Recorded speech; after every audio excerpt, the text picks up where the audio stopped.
If we ask you, what are you going to do this weekend, the most obvious answer that we get is Netflix and chilling.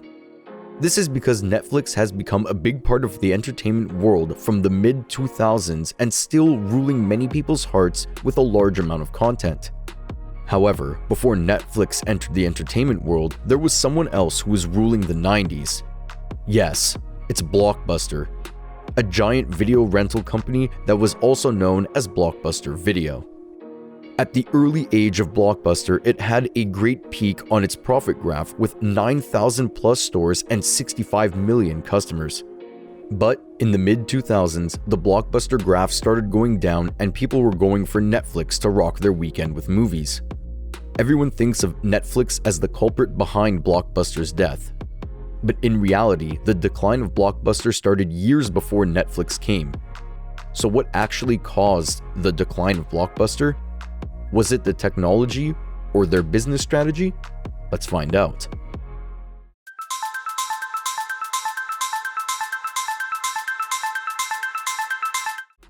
The journey of Blockbuster Video started in 1985 under the company named Blockbuster Video Inc.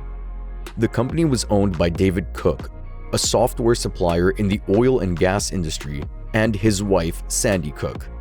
It was actually the idea of Cook's wife to enter the video business, and Cook used his data knowledge to study the business, and after seeing a potential future, Cook opened up the first Blockbuster store in Dallas, Texas, with an inventory of 8,000 VHS and 2,000 beta tapes under the blue and yellow logo. That logo was designed by his wife and became the attraction point for the nearby customers. However, the database experience of Cook was the biggest contributor to Blockbuster's business, and it was a huge hit in just a few months. After this huge success, Cook built a $6 million warehouse in Garland, Texas to support his new Blockbuster stores opening quickly. In this mission of opening new Blockbuster stores, Cook got an investment of $18.5 million from a trio of investors including Wayne Huizenga, John Melks, and Ray Kroc. It was Ray Kroc's model of expansion and Huizenga and Melk's waste management business techniques that rapidly expanded Blockbuster stores and opened a new store per day. But unfortunately, Cook was not part of this success as he left the Blockbuster in 2 months of Huizenga's entry. However, Huizenga proved his ability in this business and made Blockbuster the #1 video chain of America in 1988 with 400 stores nationwide. The story also heard that Blockbuster had to lock its doors to control the overcrowding. With that, they had a huge range of titles and an innovative barcode system that no other video stores had. While local video stores could only track 100 videos, Blockbuster was tracking up to 10,000 VHSs in their stores for each registered customer. Furthermore, in the early 90s, Blockbuster also added music, videos, and video games to their stores and became a multi-billion-dollar company. Though Blockbuster was a multi-million-dollar company, the growth of new technologies like cable television and video on demand worried Huizenga.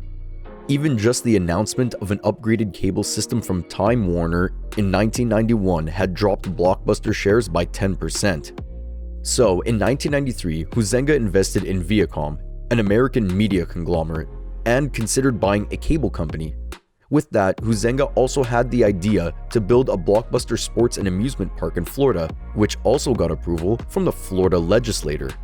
But as it was a completely different territory for Huizenga, and the growing threats of the video business were overwhelming, so Huizenga offloaded his burden on Viacom and left Blockbuster in 1994. At that time, Blockbuster was worth $8.4 billion and fully owned by Viacom.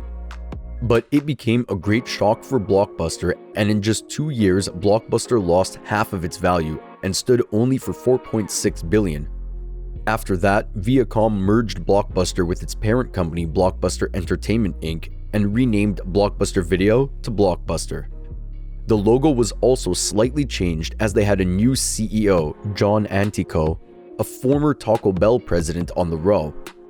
Interestingly, that was the starting time of the DVD era, and Warner Brothers offered Antico an exclusive rental deal. But Antico ditched the offer and stayed with VHS video rental. But the DVD studios answered by dropping the DVD's price, and Walmart seized that opportunity to sell DVDs in their stores. That turned Walmart's profits greater than Blockbuster, and other retail shops also started selling DVDs.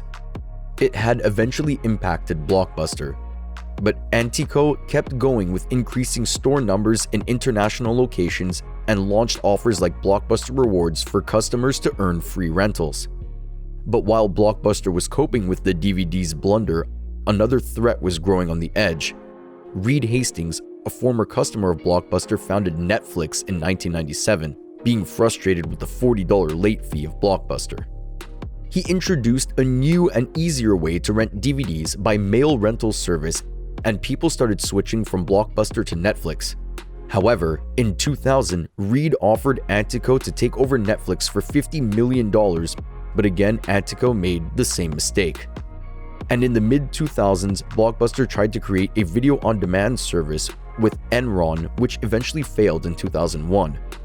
After that, in 2002, Blockbuster bought Arizona's father and son online DVD rental company, a DVD rental company for $1 million with about 10,000 subscribers. That company was eventually rebranded as Blockbuster Online and later introduced online DVD subscriptions in 2004. While Netflix has already taken over the online DVD rental service and was slowly eating Blockbuster profits. To stop that decline, Blockbuster came up with a campaign, Total Access, in 2007. The campaign offers customers to rent DVDs online and get a new free movie when they return DVDs to a Blockbuster store. Eventually, that idea worked and the Blockbuster profit line slightly went up. Therefore, Netflix started feeling threatened and offered Antico to sell Blockbuster online to Netflix. But before the deal could happen, Antico left Blockbuster and James Keyes took over. He refused Hastings' proposal and also put an end to the free movie deal. Also, the subscription price of online DVDs rental was increased, which pushed customers to go back on Netflix and stream movies online. Blockbuster started going down again, and no strategy could have stopped that decline. It's not like Blockbuster didn't enter the online streaming world. Blockbuster did that exactly when Netflix started streaming. But instead of considering Netflix and Redbox as their rival, Blockbuster considered Walmart and Apple as their primary competition. Eventually, that led Blockbuster to file bankruptcy in 2010 with a debt of $900 million and consider Netflix and Redbox as strong competitors. Soon after, Blockbuster was sold to Dish Network, and they announced a new service called Blockbuster Movie Pass to compete with Netflix. This service includes a $10 per month subscription, allowing customers to access both streaming and video by mail service.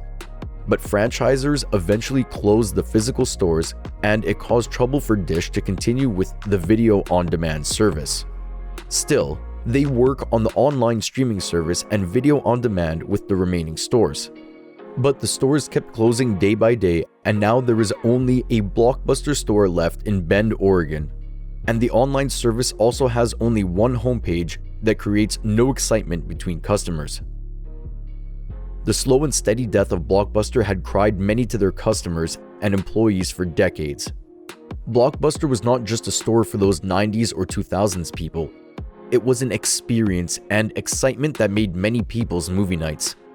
Still, many people just go to visit that last Blockbuster on Earth to feel that experience of walking between thousands of movies. But for service, they choose only digital media like Netflix, Hulu, YouTube, or Amazon Prime. That's where Blockbuster actually falls apart. The late adoption of new technology and taking the wrong decisions by different leaders had slowly killed the giant video rental service on Earth. However, the remaining website service can still re-enter the entertainment world with online streaming, but that also needs a proper and modern business model. So, what's your thought on this overall journey of Blockbuster, and what do you think is the major reason for Blockbuster's fall?